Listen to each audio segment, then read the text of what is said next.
For you to get someone of that experience is pretty key for you, isn't it, given the injuries? Yeah, really pleasing. I think that's the thing with the amount of backs that have gone down. Getting someone who's experienced, someone who's played in the Prem, someone who's won the Prem, and someone who a lot of the boys know, not just the Argentina boys, but certainly Genji and a couple of others too. So, no, look forward to him to arriving. I think he gets in on Saturday morning in time for the game. Not that he'll play. No. Is there a time frame though when you'd like to see him available to play him for selection? Yeah, ASAP. Yeah, so straight away. So he'll be back on Saturday, so he'll be up for selection for next week. Yeah, I suppose with that experience, that's the good thing of having experience, isn't it, really? You should be able to get ready for a new team pretty quickly. Yeah, exactly. Had a good chat with Felipe Contapodi about it as well. So, as we were discussing the progress of the Argentina players as they're coming back, and he was very supportive of it as well. So it's pleasing. On the injuries, because of that signing, of course, we knew about the first round, but it was an expensive second round too, wasn't it, with the injuries that you had as well? Is there any update on the likes of Tom Jordan and Lewis Rees-Summit? Yeah, Tom's looking okay. We only just named the team today and had one training session because we had 15 backs unavailable this week, which is never heard of before, and so we had to just manage it. The forwards did a lot of work there. And then, I think from the main ones from the game, Joe Jenkins, we're very lucky. He's got to have surgery, but unfortunately didn't do too much. As he was doing a jackal, his feet got caught as he got cleared out and he couldn't move. When I saw the video, it didn't look great. So it was just unfortunate his feet didn't give any, had no give in that pitch. So he's done a hamstring, had surgery on Saturday. And Lewis Rees-Summit, as he made the break to set up Kieran Marmion's try, as he was tackled, someone fell on the back of his leg, and which caused a foot sprain. So he's certainly out this week, but hopefully not too long. Fitz, is he through concussion protocol? Was that still ongoing? Yeah, so he passed his process. We only had 6 days, so it was always going to be a non-starter. So he's back in for selection. Another option in the backs, given you played him in the Prem Cup at centre, didn't you? Yeah, we've had a couple of the forwards training the backs. Again, it's like, don't get me wrong, we've got a lot of backs and within the squad, but we just can't get over how many are injured. Yeah. Ellis is back as well, which is a big boost, isn't it, to have a player of that calibre coming back into the squad? Yeah, certainly. Not just him coming back, but coming back off a very good Lions tour.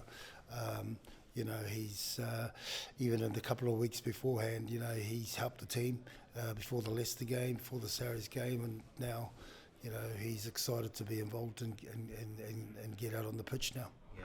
What have you seen from your players? Have you seen the response you wanted after Saracens? Have you seen the response training-wise that you hoped for? Yeah, it is. I mean, we've had to manage this week, of course, but I think there's obviously some good honesty in the session. A lot of guys had already started that process afterwards. We were certainly disrupted in our flow, but one thing that we always talked about is we lost a lot of collision, and they got on a good roll, and naturally with the amount of changes across the whole group, we had a new back row, never played before, back three, never played before. Obviously at 9 and 10 had only played 40 minutes before as well. We weren't our more cohesive self in that sense to apply enough good pressure. There was so much where we weren't in normal flow. However, the thing that we're most disappointed was certainly our collision level, which the boys have talked about this week. And Kieran Marmion, I mean, obviously you're going to miss Harry Randall whenever he's out of the team, but really proved his value, hasn't he, to this team, the experience he brings, scoring a lot of tries for you as well. That's why he was an international. That's why he's won a trophy before with Connacht. That's why I wanted him here. He's a competitor. He's in his 30s, but he's the fittest in the team, and he showed that on the weekend. If you look when he scored on the end of those tries, and certainly the first and second one, look where he came from. He's a machine at that end. Which is why I really wanted them to come and support Harry Randall. Yeah. Exeter at Ashton Gate next up.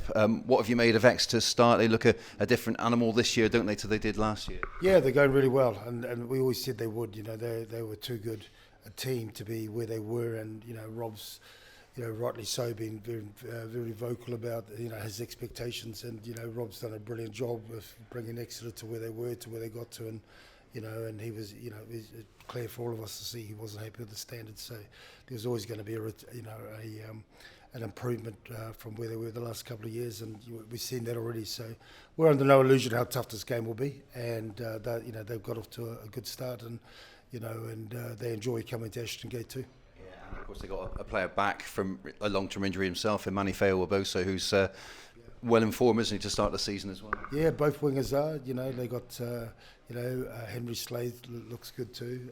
No, they're in form, and it was massive for them and their team, their culture, what they did to come back from the Saints. So there's fight in that group. So no, there's no surprises there for us, and we're excited by the tough challenge we face. Yeah, just finally, it's sad news this week with Lewis Moody. It just puts everything into perspective, doesn't it? Oh, it does. It's it's horrific news, and all our thoughts and prayers are for Lewis and his family. And I was catching up with Austin and Flats, and all of our era and that sort of time. We're all talking about and thinking of him, and it's terrible news. Yeah. Thanks for your time, Pat. Good luck for the weekend. Thank you. Okay. Hey, John. So with Reece Zammit, you hoping to see him in